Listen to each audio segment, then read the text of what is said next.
Hello, everybody, and welcome to another episode of the Divorced Woman's Guide podcast. How are you guys doing today? As a reminder, don't forget to click on the subscribe button so you don't miss a single episode. And you most definitely do not want to miss my conversation today with Jessica and T.H, otherwise known as the EXexperts. Hello, ladies. How are you? Hi, everybody. Hi, Thanks Wendy. for having us. Of course. I am so looking forward to diving into our conversation today, which, you guys, it's going to be about Jessica and TH's story. And I know each and every one of you guys are going to see a part of yourselves, as we always do, in one another's stories. And what I can't wait for you guys to hear about is how it is that they went about their journey to come out on the other side stronger and better than ever. So before we dive in, I want to share a little bit more about you both with our audience today. So Jessica and TH are two best friends who happened to get divorced at the exact same time. Yay for us. Hashtag winning. And although they had completely different experiences, they were lucky enough to have each other through it all. Rising from the lack of resources, support, and information during their separate journeys, along with the desire to help others maneuver through the process, they created the EXexperts online community. And ultimately, they are your reality check. They are an honest, encouraging, and positive space for everybody in any stage that you're at in your divorce. And while there isn't a quote unquote right way to divorce, the EXexperts can help you find your way. So ladies, I could not agree with you guys more. I felt like I was in the same boat 5.5 years ago myself, in terms of the right thing for me wasn't out there. And, you know, you're finding yourself reaching out to all these resources. So in order for us to better understand how it is that you came to create the EXexperts, each of you, please share with our audience today what your journey was, how it is that you guys wound up co-creating this amazing brand and business and community, and how it is that it inspires you and keeps you guys going. I think we have to kind of start, like, just rewind quickly 25 years. I've been married twice and divorced twice. Yay me. My first husband and TH were actually best friends in high school. So TH and I originally met in college through him. And that's a whole nother story in and of itself. Just tell the story. We met at a party, and I had heard all about her, and I was really excited to meet her. Clearly, she hadn't heard anything about me. She's 2 years younger. Right. So I'm a freshman. She's a junior. She comes, and I go running up to her at this party. Halloween party, dressed up. We didn't go to the same college. So she was visiting for the weekend. And I go running up to her, and I'm like, oh my God, you're TH. And she looks at me and is like, where's Darren? Right. And I go over to him later, and I'm like, that's TH? What a bitch. So my side of the story is, I didn't know who she was. I was drinking with my girlfriends. I was definitely a little off, but still, this like stranger comes in my space, like she's here. And and I was like, where's Darren? I'm sure I look just like this. And I just, whatever. I didn't even know who she was. Okay, from there, a couple years later, we had all graduated college. We were all living in New York City together, and we'd had more interactions, and we became really close. We were all like four best friends. Our husbands, TH and I, we got engaged within a month of each other. We got married within a month of each other. We did all the things, traveled. Our sons were born a week apart. Like it was the four of us, right, for many, many years. And then 13 years into our marriages. So really at that point, I'd been with my ex for 18 years, 13 years into the marriage, within a week of each other, we found out that they'd both been having affairs and were covering for each other. So they would be telling us that they were going on guys' trips, and we'd be like, oh my God, okay. No. She would say, oh my God, okay. And I'd just be told I'm going away. Because we had different marriages, but they would tell us they're going on guys' trips. And then it turned out like they were really going away together with their girlfriends' places. So at the end of the day, needless to say, we started the divorce process literally at the exact same time. And I was 36, TH was 38. We were the first among the people that we knew to be getting divorced. Like it wasn't, despite the fact that the statistics of divorce are really high, we were sort of the first in our group. Our parents are both still together. So neither of us came from that. And we just really leaned on each other and relied on each other. We lived in different states. TH is in New Jersey, in the suburbs of New York City. I'm in New York City. So her lawyer obviously is a New Jersey lawyer. Mine is a New York lawyer. I had an amicable divorce. TH did not. But even still, there were enough similarities and enough similar emotions and everything that we were going through. We both had really little kids, that the whole time we were just talking and going through all of the ins and outs and like getting stuck in the weeds together and learning from each other. Hey, my lawyer told me this today. Did you know this? And giving each other things to think about. And we recognized even back then how lucky we were to have each other, because I always use the same analogy as having a new baby. You have a new baby and your friends are like, how's the baby? And they kind of just want to hear the baby's great. But your other friend who also has a new baby wants to know how many ounces it drank today and did it sleep through the night? And, how many dirty diapers did you change? That was us during our divorces. We wanted to hear all of the details and we could listen to each other and support each other through that. And even back then, we would say to each other, we have to figure out a way to help other people like this, because when you go online and you look for resources, everything is dark and scary and there's always an agenda.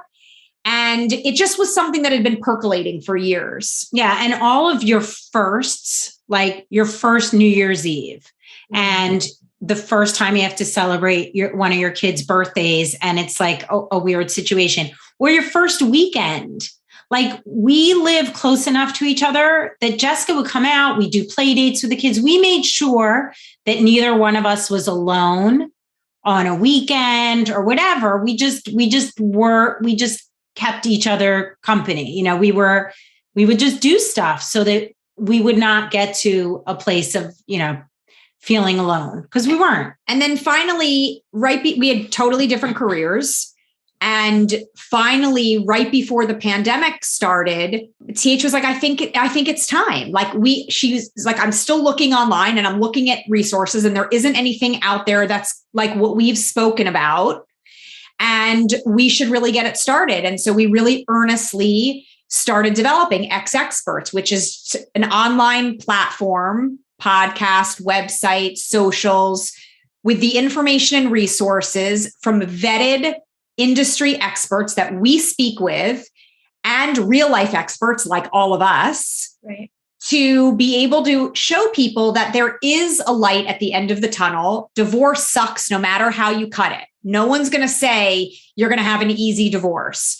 It's horrible and it's a mourning process and it's a huge loss and it's devastating. And if you have kids, for a lot of people, we wanted to create a positive, supportive environment where people knew that they could go. There's no agenda to the information we have out there. If you want to know what kind of divorce options you have, you can go into the My Divorce section. If you have questions about your kids or your pets or co-parenting or conflict, custody situations, there's the My Family section. You want to know if you should keep the house, what you're entitled to, or how to, manage your finances after divorce, you're going to go into the My Wallet section. We've created it so it's really easy to navigate, color-coded with bright, happy colors so that people feel like there's a place to go. And then we also have the other side of it, which is the girl gang. Right. We have other real life experts like us who are just sharing their stories of what they wish they knew, advice of how things are going now. And we, as we speak through our podcasts and interviews and everything else we do, we're learning every day. And we share what we learn every day. There are tons of aha moments, especially in developing EXexperts, where I was like, wow, I think I learned something new today. Right. I'm going to share that because I can't be the only one who needs to hear it. So it's been a platform for you to have the business guidance so that you can make educated decisions, because knowledge is power, but also for yourself, because when your divorce is over, then what's next? Right. And we've got your back. We've lived it, so we get it. We're 14 years out now, which is like crazy, but awesome. Awesome, awesome, awesome. Yeah. And, what I think is so incredible is, and some of the things that you guys just highlighted that I hope everybody listening is hearing, right? Is that you guys didn't do this alone. You chose one another, right? You chose an avenue that we were gifted one another. Yes, you really were. Honestly, like really we got each other in our divorces. She was in your face for a reason that night. Literally. And look how close we are now. I know. If those of you listening, they're literally sitting in the same room next to each other on chairs, shoulder to shoulder. But, I want to ask you guys to kind of go back into that moment, because so many of us, when all of a sudden we're faced with the fact that we know our marriage is over, for those of you listening, my story as well. My ex-husband also cheated. And similarities in the vacation stories there. But, going back to that moment and, so many of us feel that sense of like, world is falling apart. I don't even know where to start. Yep. So talk a little bit about, what that process was for you guys in terms of, where do you start first? Where do you guys advise your community members and, sort of how is it, what is it that you would say to yourself back then that now that you wish you had done differently in terms of like where you started that process? So I think what's really important about our website is that we meet people where they are. We meet you where you are and how you like to, learn. So you want to listen to something, you want to read something, you want to just hear our voices, whatever that is. My story is that I was in an emotionally abusive marriage, and my marriage had ended way before I knew about the cheating. The cheating was my get out of jail free card, because I felt like it was a slow burn as I look back now. And I don't still understand the reason why I didn't get out sooner, but I didn't. And I have a great family, super supportive. I have amazing friends. I did have access to financial support. There was no reason that I can put my finger on as to why I didn't say, I'm out, but I didn't. And the day that I got the call from her, I told her that she saved my life that day. So I was already ready to run. I was ready to fly. I like all of a sudden, I felt like me again. I was like, holy crap, where have you been? But I had an 8, 6, and 4-year-old. So as much as I wanted to run, I have 3 children who have no idea of what's about to happen and how their lives are going to turn upside down. So we have different perspectives and different experiences, and Jessica will tell you hers, and it's very different. But, on paper, we look the same, right? Vacations and travel and like all that stuff. I know, I call it the Facebook facade, right? Yes. It is that. So please don't buy into it. And you're going to see a lot of pictures of us on our Instagram when we were married, and you're going to see the fake smile. Know that smile for me was bullshit. I was bullshitting myself. It was not real, but I was in survival mode. That's all I can say. So, like I said, our experiences are very different. And what I've done with that was first figure out how to get my kids settled. Like, what am I going to do for my kids? How am I going to tell my kids? Had nothing to do with me. Like, my gift was, you saved my life. I know I'm out. Now I've got to address, the people who need me. And it's hard. I mean, we can go into more details of all of that, but it's a journey and it takes baby steps. And as much as our situations and our husbands are super, couldn't be more different, the feelings are the same and the fear is the same. I think the fear is what connects all of us. Mm-hmm. And you're just afraid of different things, right. But we're all afraid of the unknown. What does this mean? Where do I go? I felt fine for me. I wasn't embarrassed. I could give a crap. This is his bed that he made, not mine. Like I'm not on this same path that he is on, but I had to set a good example for my kids. And anyway, I can answer all those other questions, but that's where it started. Yeah. And that's, why EXexperts has a lot of different voices behind it, because we all have a different experience, but there are certainly threads that connect us all. Yeah. And I think a lot of people don't know how to handle, and knowing that you guys had kids that were young. I mean, mine were 7 and 10 when my ex and I separated, is how do we share with our kids? How do we help our kids to navigate all of a sudden their world that they felt secure in comes crashing down? And how does that part weigh into how it is that we navigate the road? So can you guys share a little bit from your own personal experiences, how it is that you navigated your kids adjusting to this world simultaneously while you both are creating a new path for yourselves? I had again, everyone's situation is totally different. My kids were 2 and 4. My kids didn't know shit. What was life to them at that point? Like, my daughter was literally not even 2 when I found out and kicked him out. Right, exactly. So I feel like in many ways, as challenging and as hard as it is when your kids are really little, in so many ways, I feel like I had it so much easier. My kids know nothing else. My kids' whole lives, their parents have been divorced. So the custody situation, the going back and forth, that's all they know. I remember at one point when my kids were in elementary school, and I don't know how old they were, and someone had said something about, wow, it must be really hard for them. I'm like, I don't know. They don't know any different. This is literally what their whole lives have been. So I think I kind of got away a little bit easier that way. I think it was hard for me emotionally when they were so little and doing stuff on my own. Don't get me wrong. I'm very close with my ex, and he's a great dad. I mean, he loves his kids. He loves spending time with them. But look, the times that you have your sole custody, when it's exhausting, and it's a lot of heavy lifting sometimes when they're younger.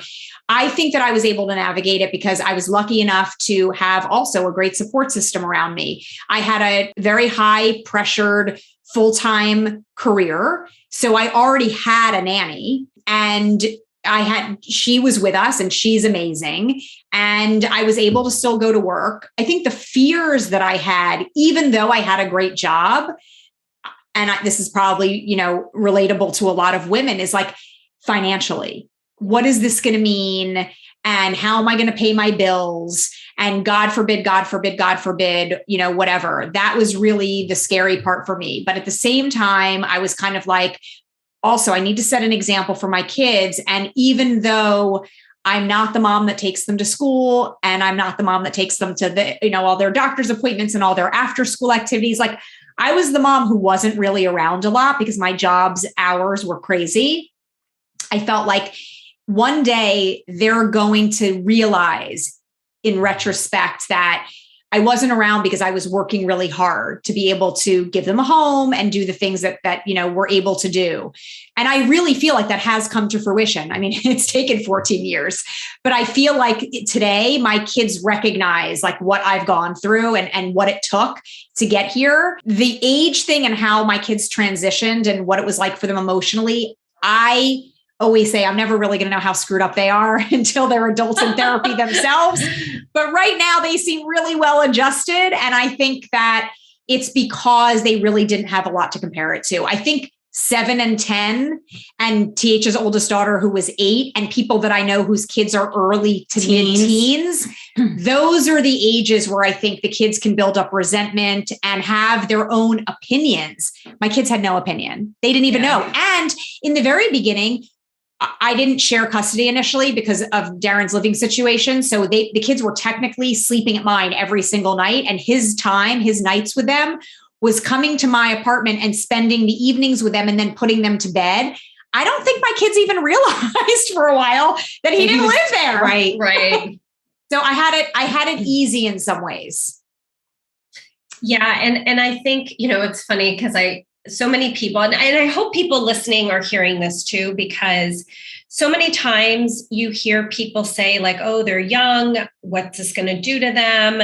And I always say the same thing. Like I always say, well, if your kids are younger, you have the benefit of a lack of memory of you guys even being together. So they won't know any different versus. I also think that's true, but I really and truly believe that you are showing your kids based on how you act and how you react. Yes. I did not have the same level of mom guilt over my divorce that I think a lot of other people have. And that's okay. I'm not judging. But my kids grew up with it being very matter of fact.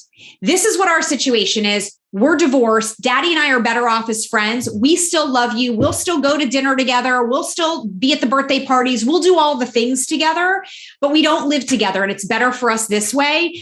I never felt like I needed to apologize to my children for the fact that our marriage didn't work out and that we weren't happy and that, we had lives to live too. Right. I feel like if you are raising your kids where you're constantly the underdog and you're the victim and you're apologizing all the time and you're pointing out to your kids that they have it so much worse than all of their friends whose parents are married, then I think that you're fostering that. Yeah. I did not foster that. Yeah, I didn't either. Yeah, I didn't either. Important. Yeah, share, please. I mobilized for my kids. I mean, my oldest daughter was having serious anxiety at night, not sleeping, migraines.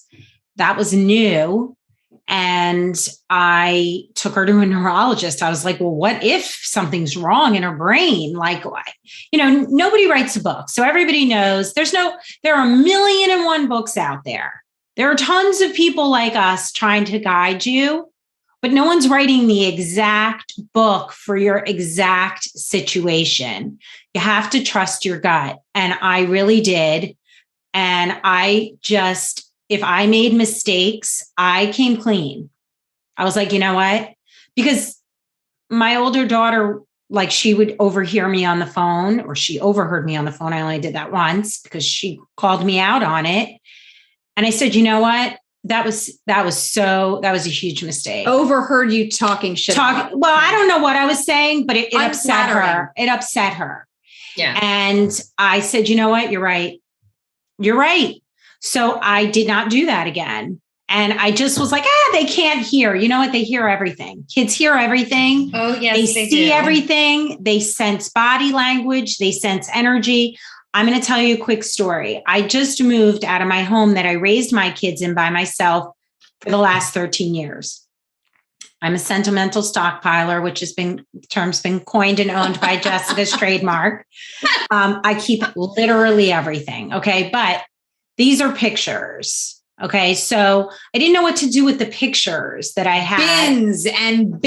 But these are the ones of me and their dad. And so I went through them all and I was like, listen, I said to my older daughter, what do you want me to do with this? She goes, those aren't my memories. I don't really care what you do with it. That was my daughter saying that. I was like, wow, you're amazing. I didn't even think of that, but I'm glad that she was able to voice that. So that's just food for thought for all of you going through pictures, what to do.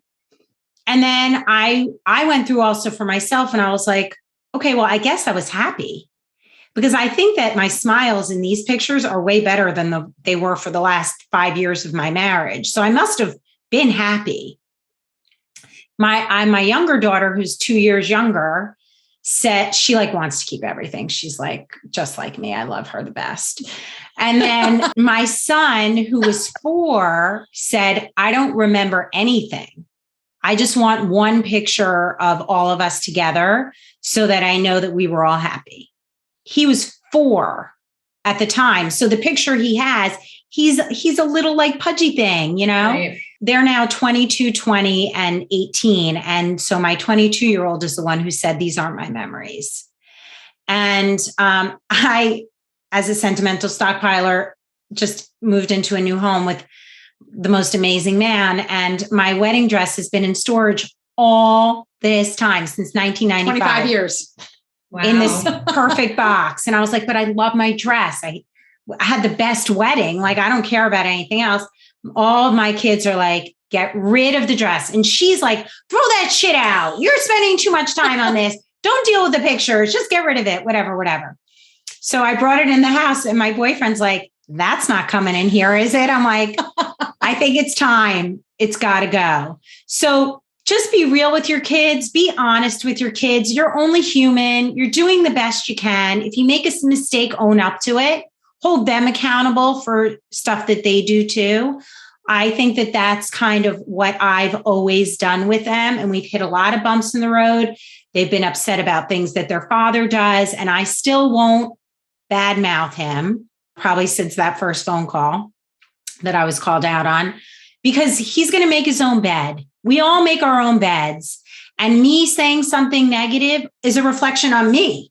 It's not going to do anything to make them like him less and like me more. They're going to like me less. Yeah. So just trust your gut.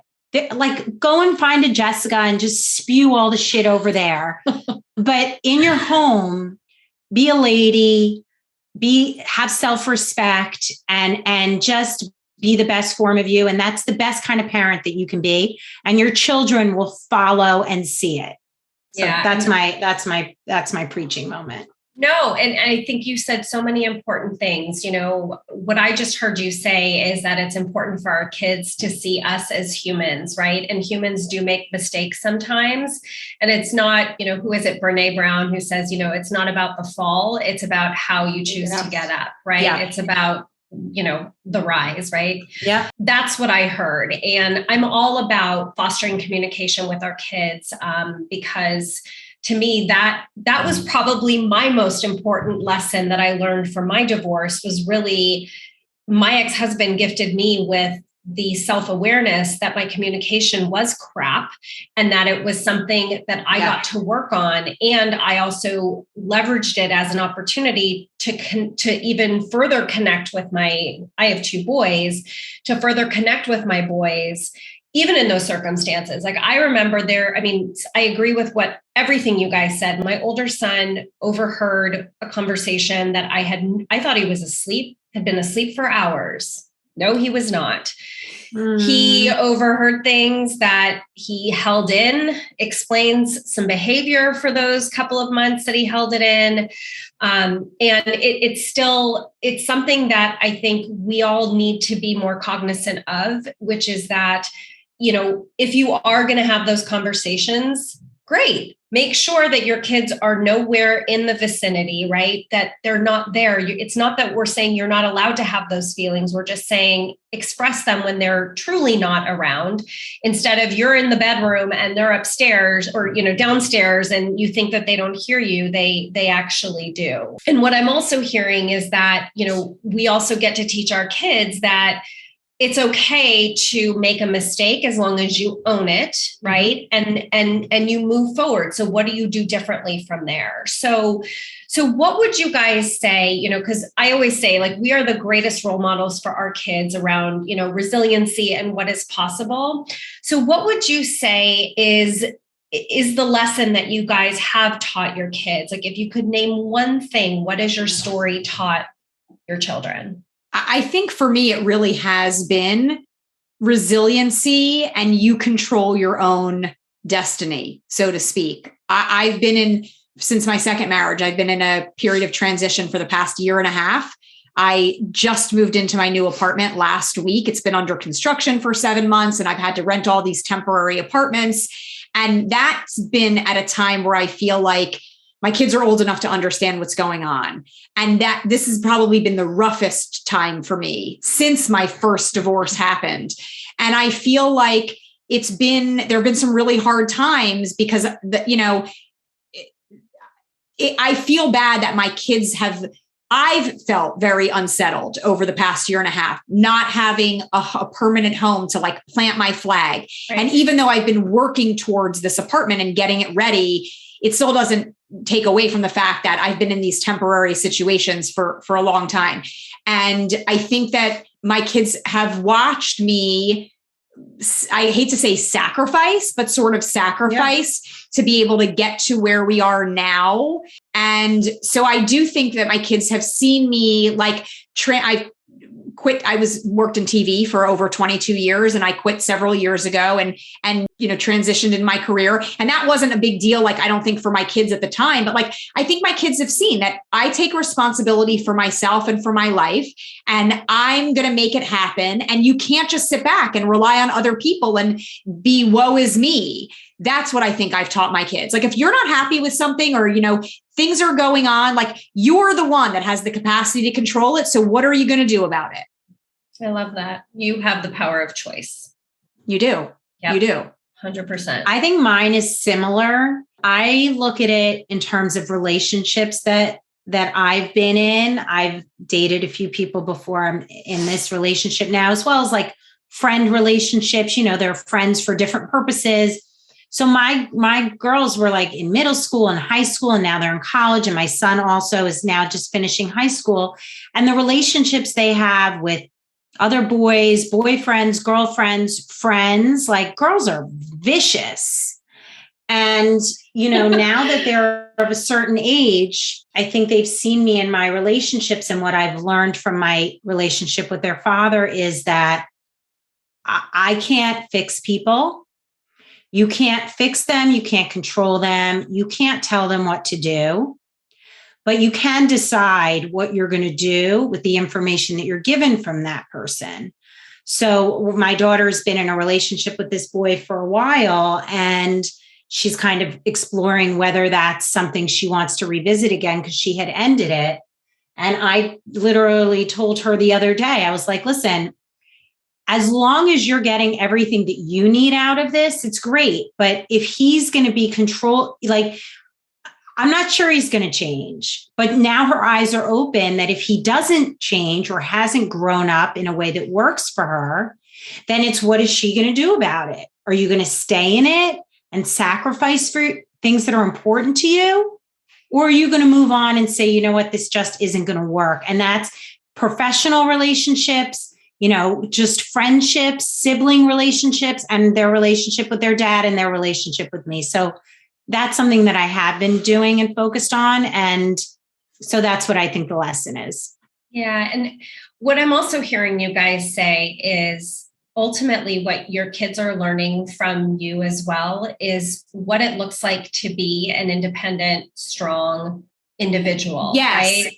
I think that's a really important example that we have to set for our kids. Like, to be perfectly honest, I mean, I think T.H and I have talked a million times about the cheating and, why people stay and, whether or not they leave and why they stay longer than they should. And like, I mean, we definitely stayed longer than we should. For me, when I look back, because I really believe like everything happens for a reason and everything happens the way that it should. The truth is I probably just wasn't ready to really face the facts before it was like literally thrown in my face. But at the end of the day, when people are like, well, did you try to work it out? Or like, did you think, I'm like, is that the example that I want to set for my kids, that it's okay to be in a relationship where someone is unfaithful to you and you're just going to stay and say, okay, and try to work it out? Like, I didn't want my daughter to see that. I certainly don't want my son to think that that's okay. I don't know what their relationships are going to look like in the future. That's probably the one uncertainty that I have that makes me worried or scared moving forward. Like, I don't know how all of this is going to impact them and whether or not they're going to be able to find healthy relationships. However, I do know that I have shown them that if you're in a situation that you're not happy with and you don't feel like you're being treated the way that you should be treated, then you can get the hell out. They don't know how much longer I'd been in it or like, whatever was going on before that. But I'm glad that I set that example because I feel like I don't want my daughter to think it's okay to be with a guy that cheats on her. Right. Yeah. Well, and to stand in the power of using your voice and, explaining to them what is okay to tolerate and what isn't, right? Like as human beings, we all make mistakes. My ex and I did not have an amicable divorce in the beginning. We are now very good friends, very good co-parents. And my kids have also gotten to see how relationships can also evolve, right? How they can evolve from being tumultuous. And they knew that their dad and I just things were not great. I never badmouthed, but anytime we were around each other, they could feel the energy. So we tried to not be around one another as much as possible in the beginning. And, but at the same time, we also want our kids to feel like, this is real life. I have been bold enough to say that I believe that kids of divorce are actually more resilient to changes in the world a lot earlier in their life because they don't have a choice versus kids that are, that have parents that are still married, like they're not necessarily being presented with the same type of circumstances. And, as you were saying, Jessica, like having to move multiple times, like that could destroy somebody's world versus now, like my kids have moved, their dad has moved twice. And, I'm still in our family home, but they've moved with their dad twice. And they're like, yeah, whatever, and they're about to move a third time, right? With their dad and his new wife. And so it's like, their resiliency to just kind of move with things are like, okay, well, now I know how to do this. And versus other kids that are like, whoa, how do I do this? Yes, I agree. Well, that's why EXexperts, honestly, our tagline is we've lived it, so we get it. You don't get it if you haven't been through it. And we understand that. And people have come up to us, many times and say things that's coming from a good place, but it's just not the right words or not the right time. Right. But it's still coming from a good place. So that's why like creating this platform and building the voices of divorce, we get it. We all get it. Wendy gets it, Jessica, me, and 42% of the people out there have been touched by divorce directly, indirectly, whatever, and get it in different ways. And so we're here to support you and give you the information so that you can make, the best choices for yourself, for your family, and just give you things to think about. It may not all apply to you, but it might spark something in you. And you're like, you know what? I think I did that. That was my aha moment. Or I should do that. Right. Or that's the solution I was meaning you did something bad. Yeah. Well, you guys, this has been such a wonderful, I just feel like it's like girls chatting over coffee. This has been a really fun conversation. And I'm so appreciative of your sharing of both of your stories and your candor and your honesty, and obviously the work that you're doing. So I would love for you guys to share how our audience can get in touch, where they can find you guys. Well, our website is EXexperts.com. It's spelled out EXexperts.com. And you can actually find pretty much everything within the website. I mean, the website has links to all of our podcast episodes. It has an article that accompanies every podcast. So for people like me who are not podcast listeners, you can find the information in written content. You can save it, download it, share it, send it to other people. We have the transcripts of every podcast also on the website. People who are looking around on social media and want tips and resources and quick nuggets, our Instagram, TikTok, Facebook, all of our social accounts are at EXexperts, also spelled out. And our podcast is called Divorce, Etc. And we cover all of the topics that fall into the categories that are on our website. So, divorce legal stuff, family and custody stuff, financial stuff about your actual stuff and your assets and yourself, which is a hugely important part of it. That, okay, so now you're divorced and now what? There's a lot that comes into it at that point. And then we have another little fun section on our website called X-Rated, which is all of our favorite things, right, that we think can benefit people who are going through the situation too. So you can find us pretty much anywhere you're looking for us. Wonderful. Well, I am so grateful to have had the opportunity to meet and speak with you both. Thank you so much for being here today. Thank you so much for the opportunity. We really appreciate it. Of course. And everybody tuning in, oh my God, what a great episode. I really hope that you saw a piece of yourself, a piece of your story, some of the same emotions that Jessica T.H. and I have been talking about. I hope that you saw in us what is possible on the other side, and you got some nugget of information to help you navigate wherever it is that you guys are in your divorce process. I am sending you all so much love, light, and joy. Mwah. I will see you guys in next week's episode. Bye, everybody. Thank you. Thanks, guys.